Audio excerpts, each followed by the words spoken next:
পথে হঠাৎ এভাবেই জ্ঞান হারিয়ে মাটিতে লুটিয়ে পড়েন তরুণ আলামিন। এমন দৃশ্য দেখে প্রথমে আতঙ্কিত হয়ে পড়েন আশেপাশের মানুষ। কেউ পানি ছিটায়, কেউ এগিয়ে আসেন সাহায্যের হাত বাড়িয়ে দিতে। কিন্তু জ্ঞান ফিরতেই শুরু হয় আরেক নাটক। আবেগঘন এক গল্প শোনান আলামিন। কখনো বলেন গ্রামের বাড়িতে মায়ের জানাজা হচ্ছে, কিন্তু সেখানে যাওয়ার মতো ভাড়া নেই। কখনো দাবি করেন পথে ছিনতাই বা চুরির শিকার হয়ে নিঃস্ব হয়ে পড়েছেন। এমন করুণ গল্প শুনে গলে যায় অপরিচিত মানুষের মন। বাসের সিটে বসি, মহিলার পাশে বসি, পরে অজ্ঞান হয়ে যায়। ওনারা দয়া মায়া করে, যার সামর্থ্য তারা একটু সহযোগিতা করে। এ নিয়ে বাস 4-5টা বাসে আমরা অভিনয় করি।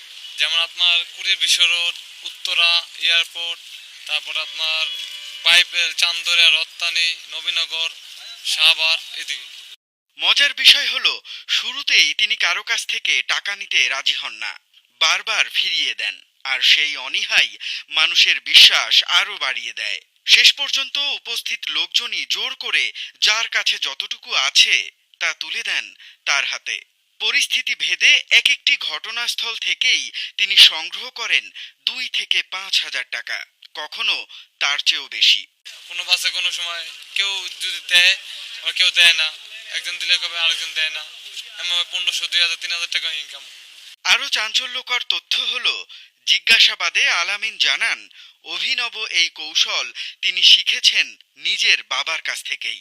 না না, মানে অজ্ঞান হয়ে যায়, মানে এইভাবে দিয়ে ওটা পড়ে যায়। এটা আমার আব্বা করতো, আব্বাতে শিখছিলাম। বাবা মারা গেছিল, ওই বাবা আব্বাই যায় দাপ করে পড়ে যেত, অজ্ঞান হয়ে যেত, তার দ্বারা দিয়ে আমি শিখছি। রাজধানীতে চলন্ত বাসে এমন প্রতারণার শিকার হওয়া এক যাত্রী জানালেন কিভাবে আল আমিনের অভিনয়ে বিশ্বাস করে তিনিও টাকা দিয়েছিলেন। কর্মীটোলা আসার আগে এই লোক মানে সে সেম যে অ্যাক্টিংটা এটা করা শুরু করছে। সবাই আতঙ্কিত হয়ে যায়, বাসের ভিতর যারা থাকে এর নিয়ে ধরাপড়া করা শুরু করে দেয়, পানি ছিটানো শুরু করে দেয়। 500 টাকা দেওয়ার পর এর আমি কুড়িল বিশ্ব রোড নামাইয়া হোটেলে খাওয়া দাওয়া করাইছি। এমন প্রতারণা নতুন নয়। প্রতিদিনই দেশের কোথাও না কোথাও মানুষের সহানুভূতি আর আবেগকে পুঁজি করে ফাঁদ পাতে প্রতারকেরা।